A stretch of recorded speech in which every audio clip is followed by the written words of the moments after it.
Lee here with Dr. Daniel Lee here with New Life OBGYN. We are going to be doing pellets for Snapchat. Get ready.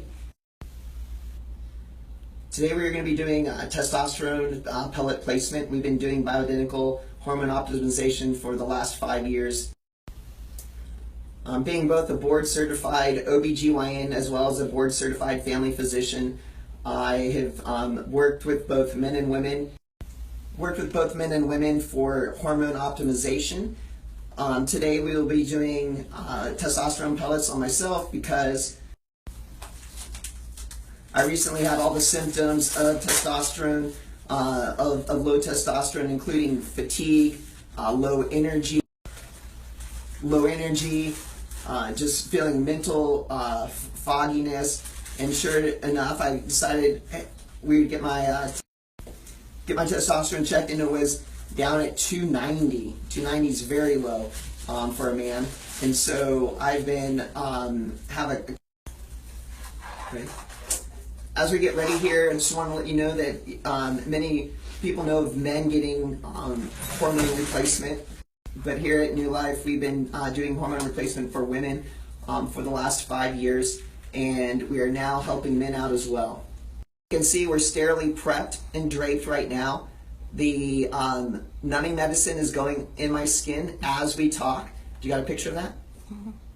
The numbing medicine is going in the skin, no pain at all. And that's a one thing people always get concerned about, is there going to be pain with this pellet placement. And that as we do this, you do feel a mild little sting, but really there's no pain involved with it at all. You do feel a little bit sore the next day after, but it might have a little bit of bruising, but really no pain at all associated with this procedure.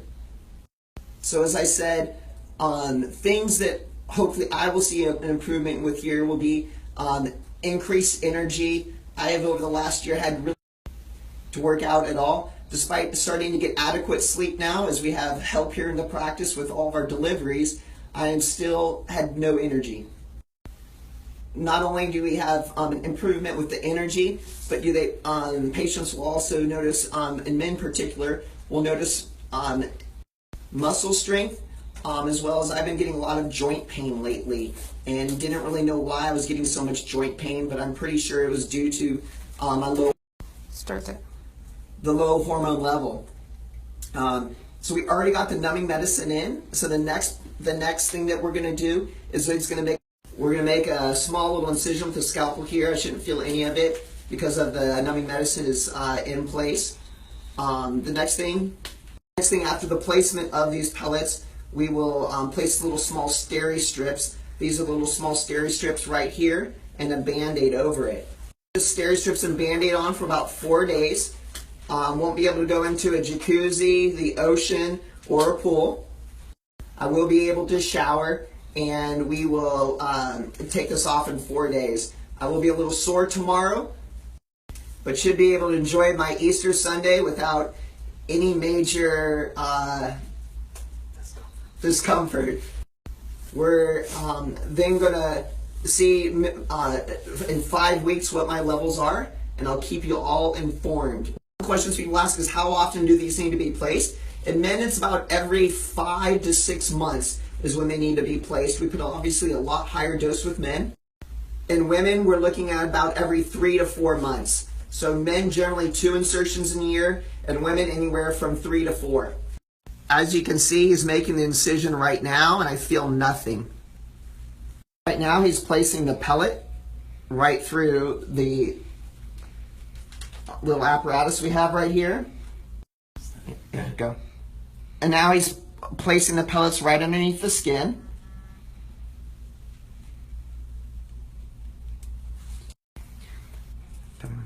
So he's using a fanning technique. We've already placed 2 of the pellets in, and now he's going in. He's going into a different track. He's already placed 2 of the pellets in, and now we're placing the next 2.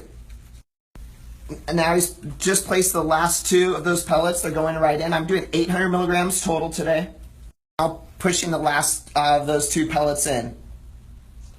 So we just finished up with both the pellets. You can see the incision site here. really small, less than my fingertip, less than 1 centimeter. Pellet placed here underneath the skin, and they'll last for 5 to 6 months.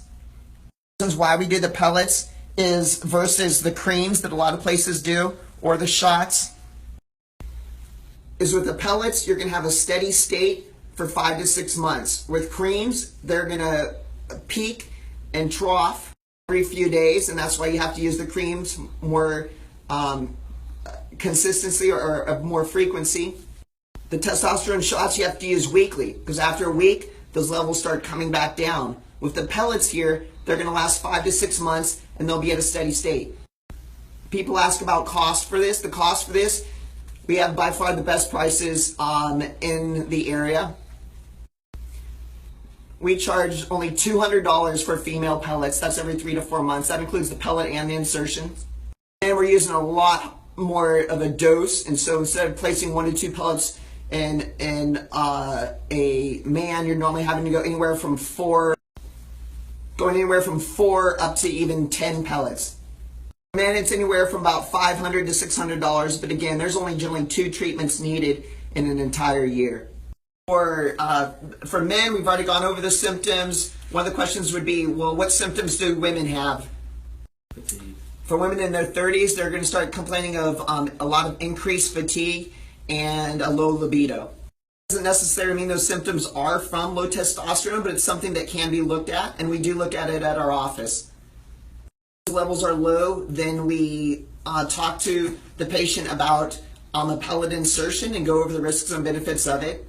I'll be posting, I've already written blogs on this in the past, and I'll be posting those later today on our website as well as on Facebook.